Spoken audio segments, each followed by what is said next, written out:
Terima kasih atas hari yang beri hari ini Tuhan, atas semua kebaikan-Mu di sepanjang perjalanan hidup kami. Hingga siang hari pun kami boleh bernapas dan masih menikmati hidup hingga hari ini. Jika Roh-Mu masih menetap di dalam kami, jika kami masih bisa menikmati kehidupan ini, jika masih menikmati mentari pagi, dan bahkan menikmati semua di alam semesta ini, kami bersyukur boleh memiliki Tuhan yang mengasihi kami, boleh memiliki arti cinta kasih kepada Tuhan yang sesungguhnya. Terangi selalu hati dan jiwa kami untuk memahaminya, bahwa apapun yang kami lihat, kami alami, kami buktikan dengan kuasa-Mu yang maha dahsyat itu. Kami bersyukur memiliki Yesus Kristus yang senantiasa mengasihi kami dalam segala keadaan kami. Hadirlah Bapa, urapi firman-Mu saat ini dengan kuasa Roh Kudus-Mu untuk kami mengerti memahaminya. Dalam Yesus Kristus Tuhan dan Juru Selamat kami, terpujilah Engkau ya Bapa di surga. Haleluya, amin. Pembacaan kita pada sore hari ini, pada siang menjelang sore ini, terambil dari Bilangan 19 ayat 1 hingga 22 dengan perikop air pentahiran. Demikian bunyinya.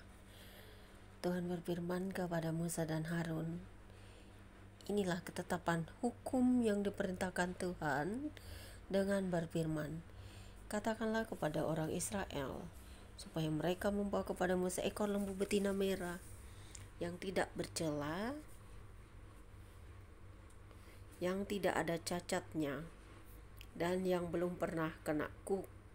Dan haruslah kamu memberikannya kepada Imam Eleazar. Maka lembu itu harus dibawa keluar tempat perkemahan, lalu disembelih di depan imam. Kemudian Imam Eleazar harus mengambil dengan jarinya sedikit dari darah lembu itu. Lalu haruslah ia memercikkan sedikit ke arah sebelah depan kemah pertemuan sampai 7 kali. Sesudah itu haruslah lembu itu dibakar habis di depan mata imam. Kulitnya, dagingnya, dan darahnya haruslah dibakar habis bersama-sama dengan kotorannya. Dan imam haruslah mengambil kayu aras, hisop, dan kain kirmizi dan melemparkannya ke tengah-tengah api yang membakar habis lembu itu. Kemudian haruslah imam mencuci pakaiannya dan basuh tubuhnya dengan air. Sesudah itu masuk ke tempat perkemahan, dan imam itu najis sampai matahari terbenam. Orang yang membakar habis lembu itu haruslah mencuci pakaiannya dengan air dan membasuh tubuhnya dengan air, dan ia najis sampai matahari terbenam. Maka seorang yang tahir haruslah mengumpulkan abu lembu itu dan menaruhnya pada suatu tempat yang tahir di luar tempat perkemahan, supaya semuanya itu tinggal tersimpan bagi umat Israel untuk membuat air pentahiran. Itulah penghapus dosa. Dan orang yang mengumpulkan abu lembu itu haruslah mencuci pakaiannya, dan ia najis sampai matahari terbenam.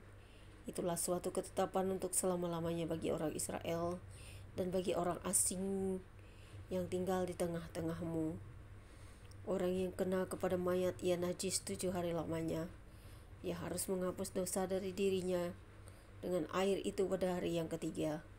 Dan pada hari yang ketujuh ia tahir. Tapi jika pada hari yang ketiga ia tidak menghapus dosa dari dirinya, maka tidaklah ia tahir pada hari yang ketujuh.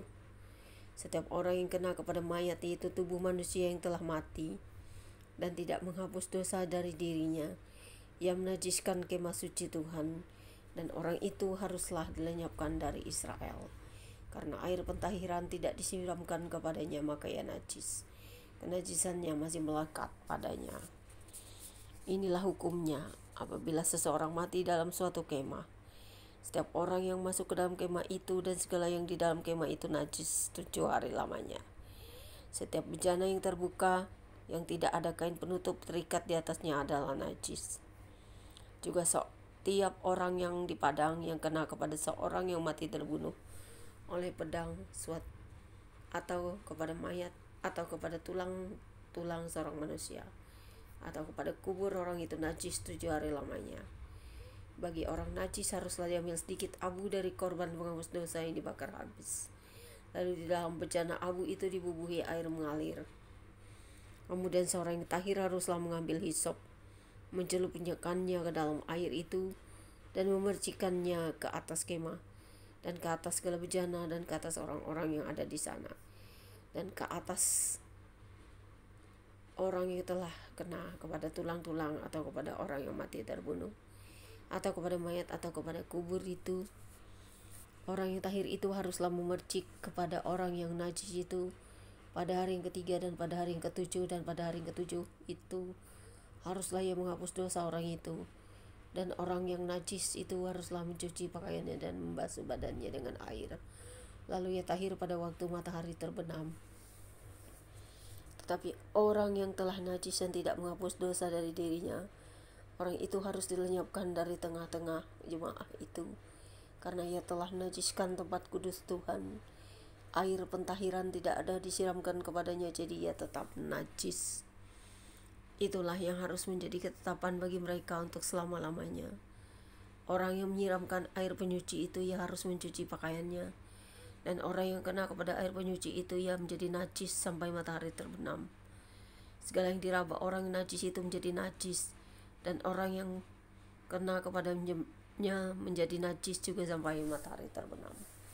Demikianlah pembacaan kitab kita. Berbahagia setiap kita yang memelihara, mendengarkan, merenungkan firman Tuhan setiap hari dalam hidup kita hari lepas hari, merenungkannya supaya kita dapat menjadi pelaku-pelaku firman yang sejati dalam Kristus Yesus.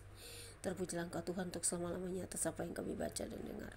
Biarlah kami dapat mengerti, memahaminya, maupun sejarah yang telah berlalu yang ada di dalam Alkitab ini, yang bisa kami pahami dari awal penciptaan hingga sampai akhir dunia. Terpujilah Engkau selamanya, Yesus Kristus, yang adalah Alfa dan Omega. Namamu akan abadi di hati kami yang percaya. Namamu yang menyelamatkan dan membawa kami kepada kelepasan. Terima kasih Bapa di surga, dalam Yesus Kristus Tuhan dan Juru Selamat kami. Amin. Selamat siang, God bless you all. Demikianlah membaca kitab kita, Immanuel.